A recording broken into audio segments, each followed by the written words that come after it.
Thank God it's Friday. Magandang araw po sa inyong lahat. Magandang tanghali, magandang gabi. Team Replay. Kamusta na po kayong lahat? Nawa, lagi tayo nakikinig ng salita ng Diyos. Today, may mensahe si Lord sa bawat isa po sa atin. Manalangin na tayo. Father God in heaven, thank you so much, Lord God, for this opportunity na muli kami po'y makikinig ng iyong salita. At papasalamat po kami dahil araw-araw, Panginoon, nangungusap ka sa simpleng mensahe po na ito. Maiksi pero malaman. Patuloy, O Diyos, na ikaw po ang siyang manguna sa gawain pong ito. Matuto po kami. Turuan at tulungan po kami na mabago, Panginoon Diyos, ang aming pananaw, ang aming puso, ang aming karakter. And today, Lord, patuloy kang maging Panginoon sa aming mga buhay.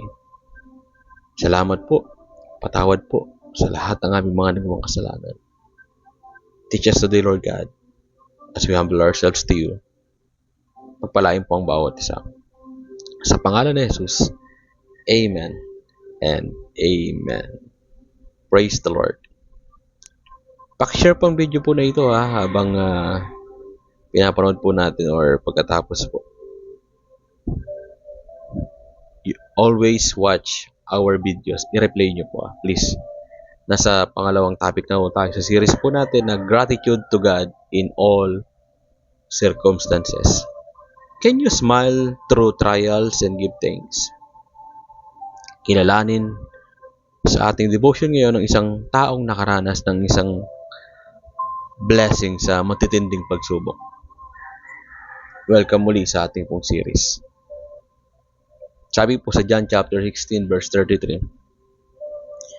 Sinabi ko ito sa inyo upang kayo'y magkaroon ng kapayapaan sa pakikipag-isa sa akin. Magdaranas kayo ng kapighatian sa mundong ito. Ngunit tibayan niyo ang iyong loob na pagtagumpayan ko na ang sanlibutan. Meron pong kwento.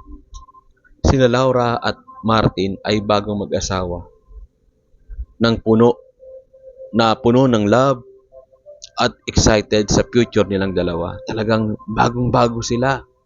Punong-puno na sila ng pagmamahal sa isa't isa. Excited sila sa gagawin nilang pamilya.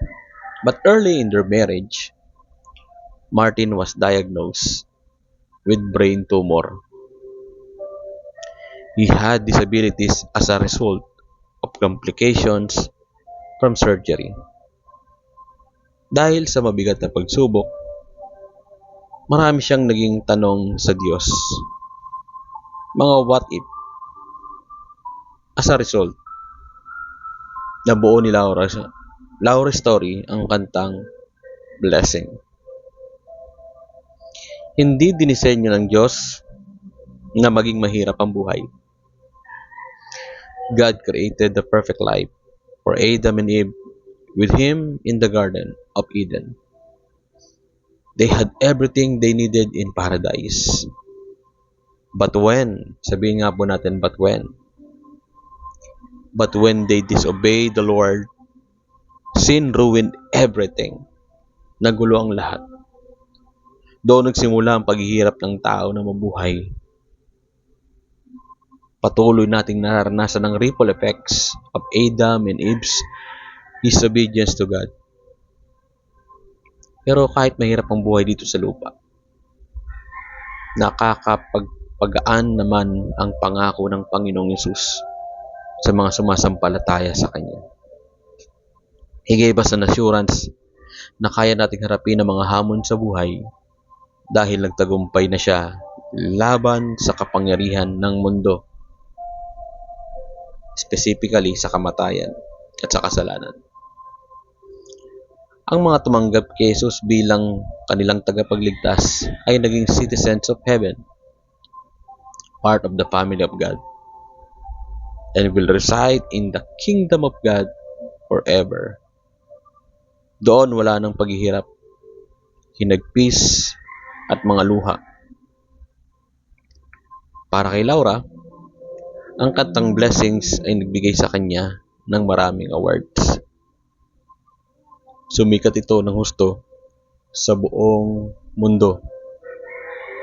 Higit sa lahat, mas nakilala ng mag-asawa kung sino ang Diyos habang inaharap nila ang mga pagsubok sa kanilang buhay. Ikaw, ano ang kwento mo? May pinagdadaanan ka pa? Itong naging problema nila ay naging malaking pagpapala sa buhay po nila. At nakita nilang pagkilos ng Panginoon. Hindi sila pinabayaan ng Diyos. Ikaw rin kapatid, kung may sakit ka, kung may kakulangan, may anxiety and depression, o naman problema na pinagdadaan mo, gratitude should be a continuous attitude. Magpasalamat ka sa Diyos that all things work together for good. And this is our challenge today. Listen to the song Blessings by Laura. Sa YouTube, puntahan niyo po. And ask God for the grace to face your trials so they can be turned into a testimony for His glory. Let's pray.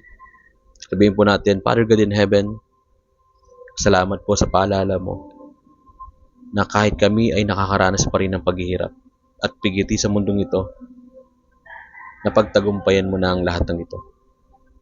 Kaya hindi kami susuko. Maraming salamat sa kapayapaan at tibay ng loob na binibigay mo sa akin.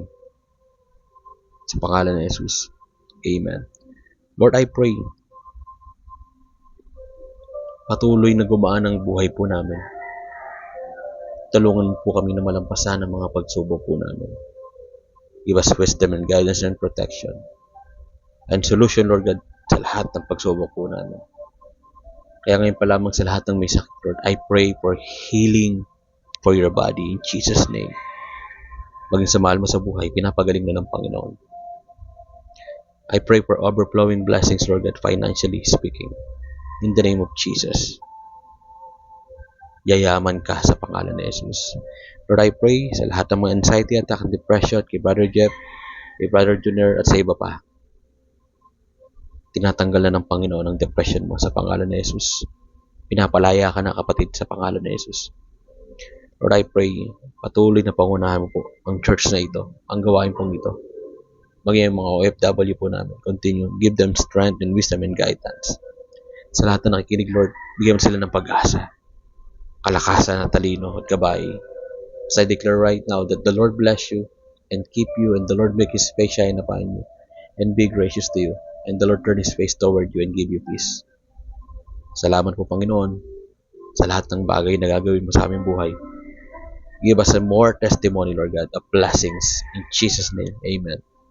Jesus reigns, Jesus reigns, Jesus reigns, Jesus reigns, Jesus reigns, Jesus reigns, and Jesus reigns. Pakishare po ang video po na ito. To God be the glory po. And see you tomorrow.